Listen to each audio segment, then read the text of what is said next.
Good morning, everyone. I want to start, like other speakers, thanking the organizers for gathering a very stimulating group of people. Today's subject is a bit more phenomenological than most of the lectures we heard so far. And basically, the question I want to answer is, can we learn something for measurements?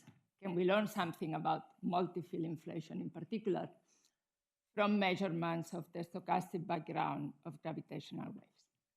So this slide here is a picture of basically the contribution to the gravitational waves as a function of the frequency. And in the solid lines are the different contributions as a function of the frequency, and the dashed lines correspond to the different experimental results. Experimental devices, this is LIGO, so this exists. This is LISA, which is projected to exist. This is the pulsar time array, and this is West Planck. So if you look at this plot, you can see that the region of LISA is very crowded. There are contributions from first-order phase transitions, possibly if they are at the electroweak scale. There are contributions also from possible cosmic rays, cosmic strings. And these are backgrounds, unresolved backgrounds. I mean, LIGO has observed binary black hole mergers, but it hasn't observed the background yet. So this means unresolved mergers. And if you look at this plot and you see the inflation curve, you can see that there isn't much hope to see anything anytime soon. So what I want to tell you is that in models of multi-field inflation,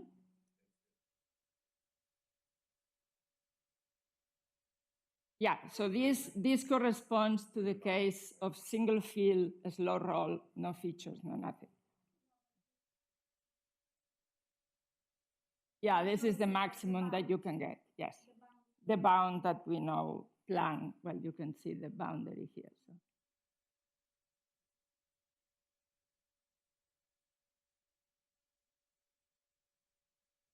Yeah, this, when you compute the contribution, this has to do about equivalence at some point, how the waves change the growth, and basically it becomes flat. Okay. Now, experimentally, we haven't seen the famous 50 folds of inflation. All we have seen from the CMB is basically maybe up to 12 or 13 folds. So we basically have seen this region over here. So this is the region that we know has to be a scale invariant, or almost a scale invariant, but we haven't seen anything further in. These are very, very small scales, and linearity already kicks in. And so it is possible, in principle, to have a feature in the spectrum that, in turn, will feed gravitational waves at second order of perturbation theory. Now, the enhancement in the amplitude, if it's, as I will show soon, up to 10 to minus 5 compared. So this is what we have measured. This is the normalization. So if there is an enhancement of 10 to 4 or 10 to 5, then this will produce, if this spike is localized conveniently, will go above the lower limit of the sensitivity limit of LISA. If you want to produce, and I should say that this is not only a feature of multi-field inflation. If you have single field inflation and you have a period of ultra slow roll, then you can also have something like this. And the question, and also the localization, this doesn't have to be a LISA. We choose it to be here so that this is a LISA, but there is some room here for this to be clearly before that. So there is nothing inevitable about any of this. And I meant to say that if the enhancement here is much higher, like it's a factor of 10 to 7, then when these scalar perturbations re-enter horizon, you produce primordial gravitation, primordial black holes, which is why there has been so much research on this subject. Okay. Now, suppose that Lisa sees something. How are we going to tell where this comes from? And one way of telling it is by looking at the different profiles in frequency. Okay? I'm no experimentalist, but that's what I have been told. And so the question is, what happens in multi-field inflation? Do you have a unique profile? Or when do you have a unique profile? So this is the outcome of our paper, basically where we analyze how the profile changes as a function of the number of fields. And there are two, basically, times at which you generate these primordial gravitational waves. One is when the scalar perturbations re-enter horizon during the radiation domination and start collapsing. And this, in this plot, corresponds to these dashed dot lines. And you can see that there doesn't seem to be a unique profile. But they can also source these waves during inflation. And here, the profile seems to be more uniform. When you check how this depends on the frequency, they all have the same effect.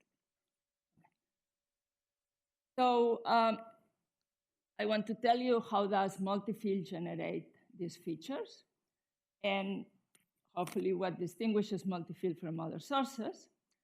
So what this studying how multi-field generates these sources was not our idea. There is a lot of paper and different, this is just a random sample of people that have inspired me. But what brought us to this problem was this expression that was in this paper here, where n here is the number of fields. And this has a huge growth with the number of fields if this expression is correct. And so we wanted to check this. And so we did a computation for 3 fields as opposed to the 2 fields, which is what this work had done. Okay. So I don't think I need to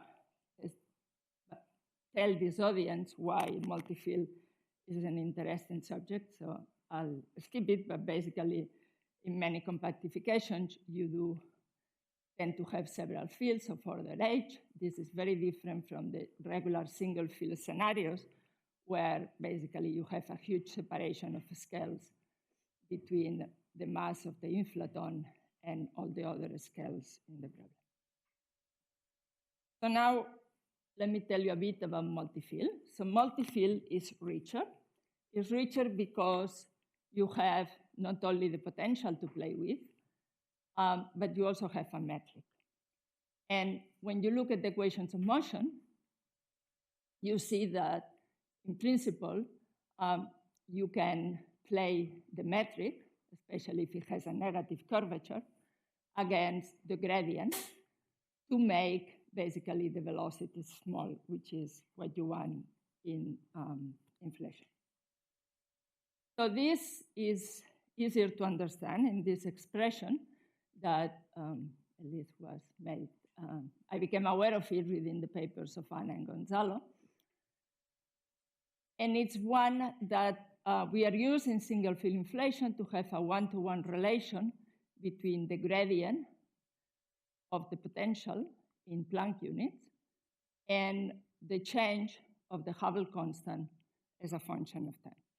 Now, in order to have accelerated expansion, this quantity here needs to be smaller than 1.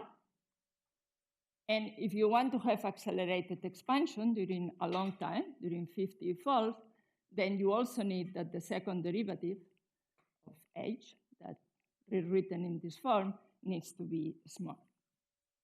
But for example, for dark energy, since we have only seen 1 fold, if that's the case, then it's enough to have this smaller than 1.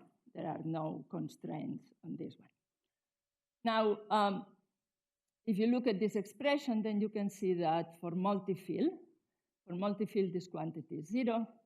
And indeed, you have this one-to-one relation, because if you have a slow roll, this is small. This is, by the way, is an exact expression. You just rewrite the equations of motion in terms of these parameters. And so what is this quantity here? So this quantity here basically measures the deviation of your trajectory from the geodesic. So the quantity here, sigma A, is nothing but the tangent vector along the direction of motion. And how this, clearly, if this is equal to 0, this is just the equation of the geodesic. And so in order to have inflation, when these gradients are very large, you need, because this quantity is usually of order of, let's say, 10 to minus 2, from what we see about, yeah. So you need this quantity to be large.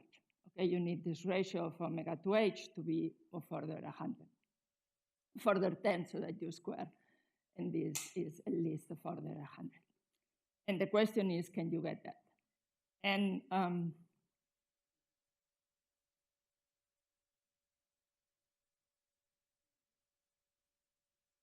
yes. Yes, so sorry, I meant to say that, thank you. So for example, this is an example I will show where the potential basically forces you to go along this direction. The potential and the metric, this is the solution to the equation of motion. And if you were going to compute the geodesic that joins these 2 points, the geodesic here is given in green.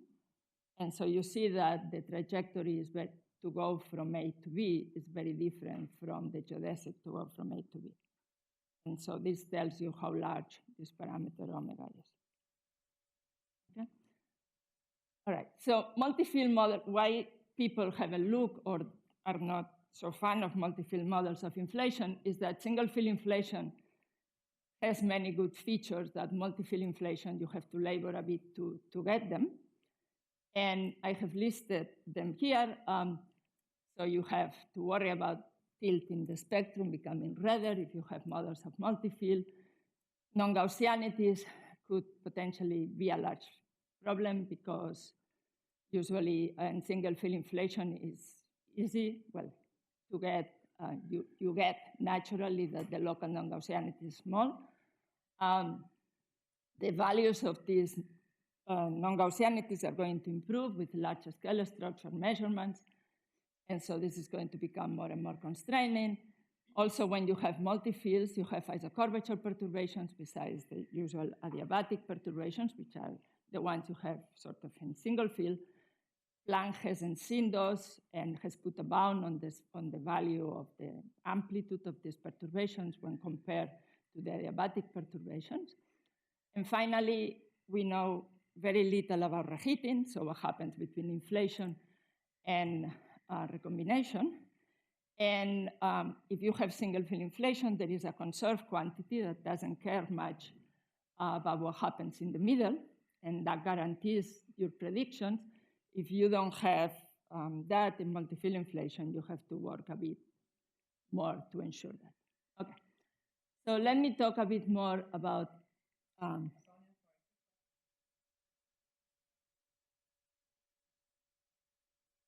it is model dependent, but it's usually generic, more generic than not, I will say.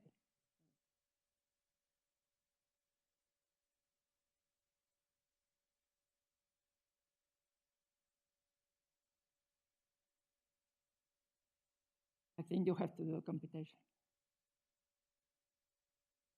Yeah, I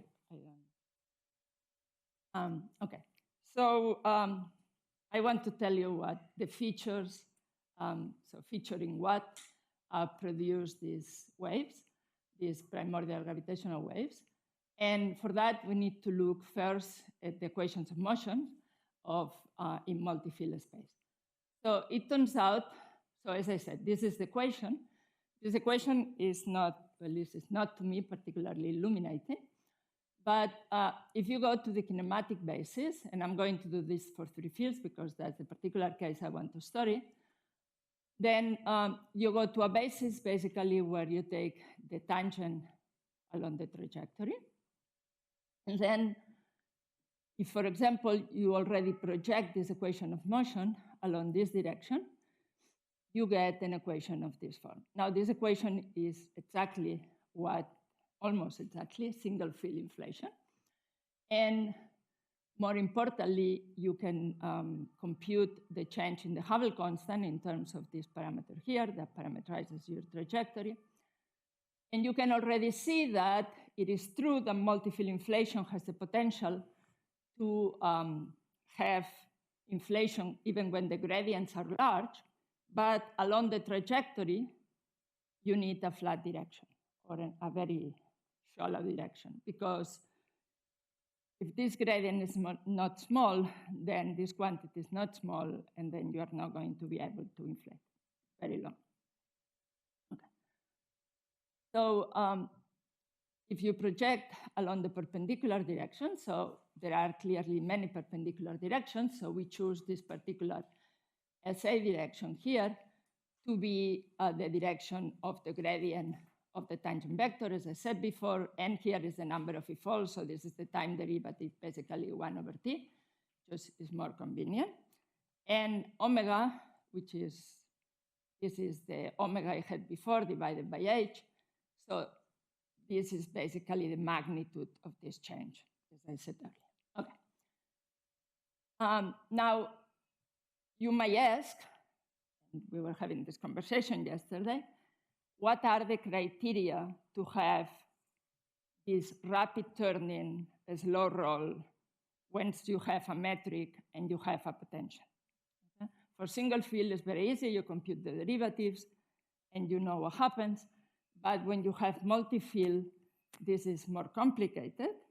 And to the best of my knowledge, unless you are in the very high turning limit, there is no analytic. We have a set of equations, but it's not easy to see what the solution is, and the work has to be done numerically. Okay? But what I can say is that the turning is related to the gradient in the perpendicular direction to your trajectory, divided by this velocity here. And if you have a slow roll, then it's basically given by this ratio. Okay? So this is what you have to keep large if you want to have a high turning. The torsion, which is basically the other parameter that appears when you have three fields, it's, so when you take the derivative of this quantity, you get something which is in the direction of the tangent and another direction, and the coefficient in the other direction is what defines the torsion. Okay. So this is an example of an effective field theory where you have curvature and you have a particular potential. The metric here has an isometry. And so if you move basically in the direction of the isometry, so in x in this case, then you can reproduce basically the experimental data. And in this particular case, the effect of this is because the adiabatic perturbations clearly grow outside the horizon, is that you are forced to have a very slow scalar to tensor, tensor to scalar ratio. Okay. But so, as I said, we have this set of equations, and a few years ago with Yvonne and collaborators, we wanted to ask the question, is how common, at least in supergravity models, is it to find these high turning, slow roll inflationary regimes? And numerically, we scanned a bunch of models, and basically what we found is that it was very rare. And that, and when we found them, there were always these tachyonic, large tachyonic directions. Now, so then we were able, but for a particular case, which is the one I'm describing here, we were able to compute this turning rate in terms of the function here that appears in the superpotential and the Keller metric. And so this is the expressions that we give in the paper. And here you can see where the tension is. Basically, when you want this quantity to be large, of order, as I said, at least between 10 and 100, but this quantity here this quantity is basically the product of two quantities. This one, which is small, and this one here, which is basically the curvature of the space, the field space. And so if you want to have this quantity large, you need to choose large field space curvatures. And I mean, this is a question to you.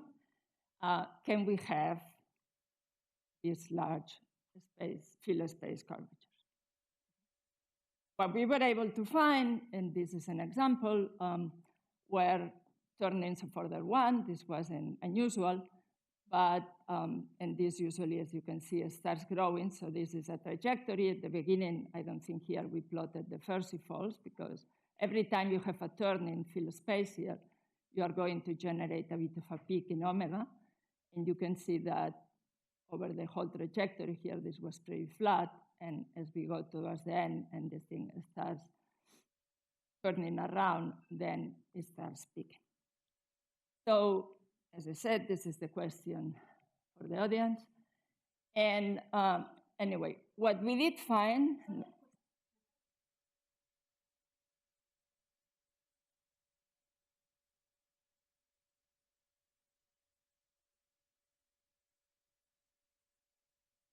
that there are always, so when you compute in the eigenvalues of the Hessian, you find that you have always one direction that tends to be negative and large. So this is more or less like in the de Sitter conjecture, that you either have very shallow, if you don't satisfy the constraint on the gradient, then the second derivative is large and negative. We found that in these cases, that was always the case.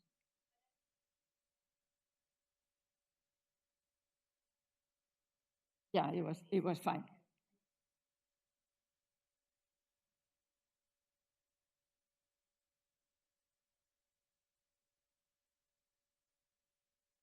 No, we didn't vary the parameters continuously, if that's what you're saying. We just took different models, and yeah, so we haven't done that. That's something that we could do, but we